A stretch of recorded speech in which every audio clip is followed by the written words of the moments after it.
Assalamualaikum warahmatullahi wabarakatuh. Perkenalkan, nama saya Siti Muhafidah dengan NIM 420 1422039 dari Pendidikan Fisika Universitas Negeri Semarang. Di sini saya akan menyampaikan review mini dari kuliah umum dan bedah buku Aldera yang telah dilaksanakan pada tanggal 6 April 2023 di Auditorium Universitas Negeri Semarang.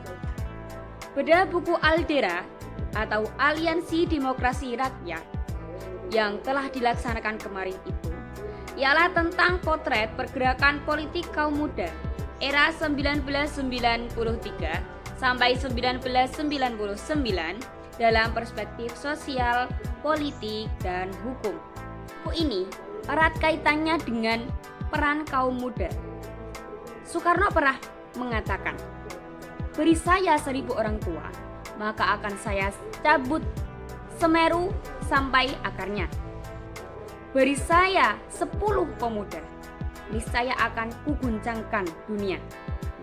Satu generasi muda ialah harapan dari orang tua, bangsa dan negara, serta harapan oleh masyarakat.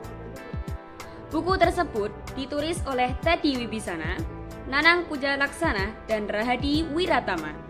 Dengan gagasan utamanya yakni gerakan kaum muda merupakan gerakan anti-otoritarian dalam gelombang pro-demokrasi, menentang rezim Orde Baru di awal tahun 1990-an. Buku ini diakui sebagai dokumen sejarah pergerakan kaum muda yang menarasikan dengan cermat dan diambil dari sumber-sumber pelaku sejarah. Jadi, buku ini sangatlah akurat. Bedah buku kemarin itu membahas buku ini dari 3 perspektif. Perspektif politik, sosial, dan hukum. Oke, yang pertama dari perspektif politik. Gerakan Aldera ini membuka jalan transformasi politik Indonesia dari politik otoritarian Orde Baru menuju masa demokratisasi seperti yang kita rasakan saat ini. Nah, ini dilihat dari bagaimana kelompok memainkan peranan penting dalam interaksi perlawanan rezim Orde Baru, mengontrol sekaligus menentang langsung kebijakan Soeharto pada masa itu, serta sejarah dan spirit gerakan kaum muda mendorong reformasi 1998.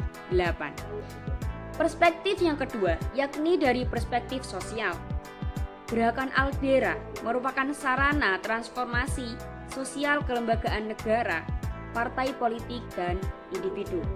Yang terakhir dari perspektif hukum.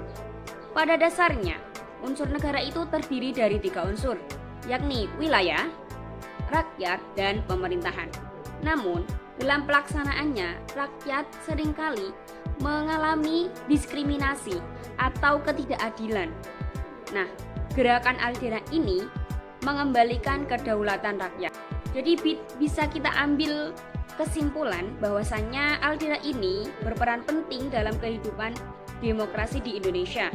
Tujuan utamanya ialah demokratisasi itu sendiri, untuk berjuang sedari muda, melatih diri untuk belajar teori-teori perubahan agar kita sadar bahwa rezim ini harus diturunkan, yakni rezim Orde Baru itu harus diturunkan dan diganti dengan rezim yang lebih demokratis. Lalu kita mahasiswa sebagai agent of change sudah selayaknya perubahan yang lebih baik harus kita bawa. Kita yang akan menggalakkan demokrasi di Indonesia ini. Jadi sudah selayaknya kita dalam kehidupan sehari-hari ini menjalankan nilai-nilai demokrasi. Itu sedikit review yang bisa saya sampaikan dari kuliah umum dan bedah buku Aldera. Kurang lebihnya mohon maaf. Wassalamualaikum warahmatullahi wabarakatuh.